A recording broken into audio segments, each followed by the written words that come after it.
Hello बच्चों, let us read the question first. Question में बोला गया है the gametes of threatened species can be preserved in viable and fertile conditions for long periods using stratification, tissue culture, cryopreservation and bioprospecting. इनमें से कौन सा method है जिसके थ्रू हम गैमीट्स को, थ्रेटन्ड स्पीशीज के जो गैमीट्स होते हैं उनको हम प्रिजर्व करके रख सकते हैं फर्टाइल कंडीशन में and long period of time के लिए। तो ये हमें यहाँ पे बताना है। तो जो यहाँ पे की कॉन्सेप्ट यूज हम करेंगे होगा प्रिजर्वेशन का, प्रिजर्वेशन ऑफ स्पीशीज। स्पीशीज के प्रिजर्वेशन के लिए जो 4 मेथड्स दिए हुए हैं ये हम एक एक करके डिस्कस करेंगे। ये है क्या? प्रिजर्वेशन का मतलब क्या होता है कि किसी भी स्पीशीज को बचाने के लिए, उनको सेव करने के लिए हम क्या मेथड्स को यूज करते हैं। सबसे पहले आता है स्ट्रैटिफिकेशन। तो स्ट्रैटिफिकेशन का मतलब क्या होता है? किसी भी चीज को या किसी भी ऑर्गेनिज्म को, किसी भी थिंग को डिफरेंट लेयर्स में बांटना, लेयर्स में क्लासिफाई करना या ग्रुप्स में क्लासिफाई करना। तो बेसिकली जो क्लासिफिकेशन का प्रोसेस होता है इसी को हम बोलते हैं स्ट्रैटिफिकेशन। इसका क्वेश्चन से कोई लेना देना नहीं है तो ये इनकरेक्ट हो जाएगा। नेक्स्ट में बोला गया कि टिश्यू कल्चरिंग। टिश्यू कल्चर का मतलब क्या होता है कि टिश्यूज को टिश्यू कल्चरिंग में हम क्या करते हैं कि किसी भी एक पेरेंट ऑर्गेनिज्म से लेकर के उसका पार्ट, पेरेंट ऑर्गेनिज्म का पार्ट लेकर के उसको लैब की कंडीशंस में ग्रो किया जाता है, लेबोरेटरी कंडीशंस में इसे किया जाता है ग्रो, एंड इसी को हम क्या बोलते हैं? Tissue culturing.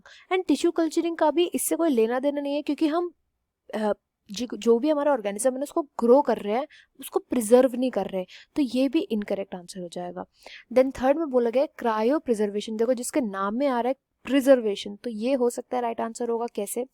तो देखो क्रायो का मतलब क्या होता है? Cold preservation. क्रायो का मतलब होता है कोल्ड, ठंडे में प्रिजर्व करना, यानी कि जो भी चीज हमें ऑर्गेनिज्म का जो भी पार्ट होता है, ऑर्गेनिज्म के पार्ट जो हमें प्रिजर्व करने होते हैं उनको किस कंडीशन में प्रिजर्व किया जाता है? कोल्ड कंडीशन में। बहुत ही जो लो टेम्परेचर्स होते हैं उनमें हम प्रिजर्व करते हैं, लो टेम्परेचर में प्रिजर्व किया जाता है ऑर्गेनिज्म के पार्ट को। अब ये लो टेम्परेचर कितना होता है? ये होता है -196 डिग्री सेल्सियस। किस में प्रिजर्व किया जाता है? लिक्विड नाइट्रोजन में हम प्रिजर्व करते हैं इनको, लिक्विड नाइट्रोजन के अंदर प्रिजर्व किया जाता है। बहुत लंबे टाइम के लिए वायबल भी हो सकते हैं, ये वायबल भी होते हैं और फर्टाइल कंडीशन में भी प्रेजेंट होते हैं। तो क्रायो प्रिजर्वेशन जो है इस क्वेश्चन का राइट आंसर हो जाएगा। लास्ट बोला गया बायो प्रोस्पेक्टिंग। बायो प्रोस्पेक्टिंग, देखो प्रोस्पेक्ट करने का मतलब क्या होता है? इंस्पेक्शन करना।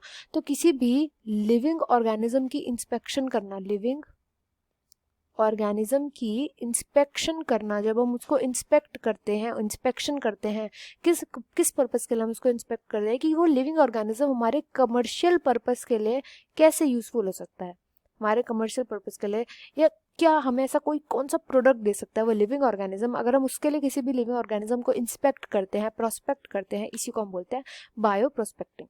तो इस क्वेश्चन का जो राइट आंसर है वो ऑप्शन थर्ड जाएगा। I hope you understood well. Best of luck and thank you.